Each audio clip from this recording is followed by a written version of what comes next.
Up these revelations in the Australian newspaper today about Get Up and a charity and what it means. Well, thanks for having me, Chris. But this revelation today basically tells everyone publicly what most of us have known for a long time. And that is, Get Up's tried to cloak itself as a do-good charity in the not-for-profit space, but then claim not to have charity status. But in 2014, 15, and as late as potentially 16, many of its key staff were part of a charity that actually bore its name at one stage, called Get Up Common Library. Yeah, it was called the Get Up Commons Library, and then it changed its name. But is the allegation here that Get Up was using that charity and its charitable, of course, status, tax-free status and the like, as a front to finance its own operation, or was it some separate entity doing something different? Well, look, Get Up have long taken foreign donations, and we know that. The article goes into some detail about an organisation called Authorised out of America that donated some $260,000 to Get Up, founded by a guy called Benedet, who has a long history in Move On, Get Up, Authorised and many other organisations, all left-wing radical organisations, I might add. And this is just the latest. So when you think of tax-deductible status for donations to charities, you think of the Salvation Army, you think of, even Greenpeace, you think of St Vincent de Paul, many, many others who do good work in the community. And then all of a sudden you've got these left-wing activist organisations like Get Up trying to get in on the act. And what's clearly happened here is that money has gone from Commons Library to Get Up in the way of sponsorship for a conference. Now, no one knows where that money for Commons Library has actually come from. And this is the fundamental problem in our system at the moment. We legislate for full disclosure if you're a political party or you're a political activist organisation, but we don't do it in the charity space when charities get involved in politics. So is that very clear here? Is that the key issue that you're drilling at here? Is that because presumably there are tax exemptions in a range of institutions, that the reason that you're worried that Get Up would be acting through this charity is because it would hide where the funding's coming from, whereas if it was a political organisation, that would have to be declared? Yeah, absolutely. You've hit the nail on the head.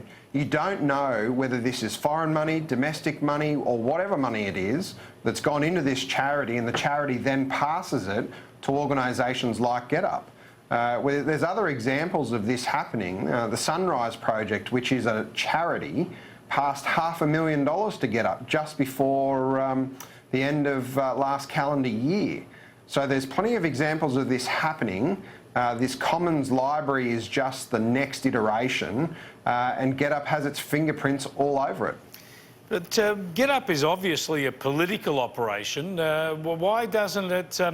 Why isn't it forced to actually reveal all of this in the same way that a political party is? Well, it's a very interesting question, Chris. I went back and had a look at some of their financial statements that they put out as far back as 2014 and 15, and they actually never list in their financial statements this other entity, which you could make the argument for that, given that Paul Oosting and other senior staff were directors of, should have been listed in their company accounts, and it never was and hasn't been. So there's more questions here than answers, and it just shows you that these tricky left-wing organisations have a radical agenda, and they will do anything in and around the law to make sure that they look after and they hide their donors.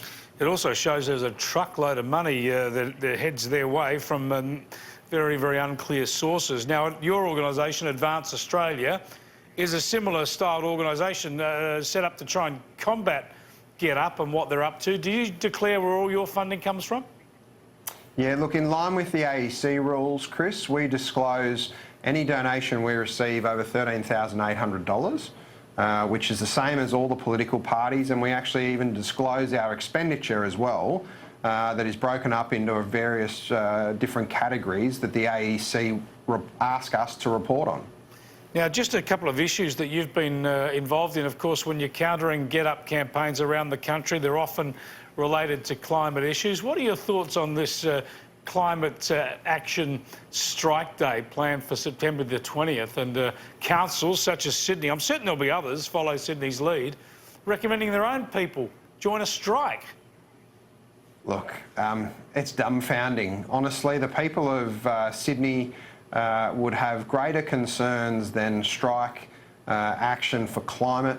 You know, there's plenty of potholes in Sydney that have never been fixed, that aren't being fixed, that the council should be focused on. But you're right, this is part of a global movement. Anyone who thinks that Get Up and these other organisations act alone, they don't. There's plenty of organisations that work collaboratively together. They're part of what they call the open network in America, Canada, Australia and elsewhere. These type of climate strikes are just another way that these organisations are trying to demonstrate support for climate change against what I would describe as mainstream Australians who actually care about their local environment, the planet, but also want to have opportunity and just get on with life.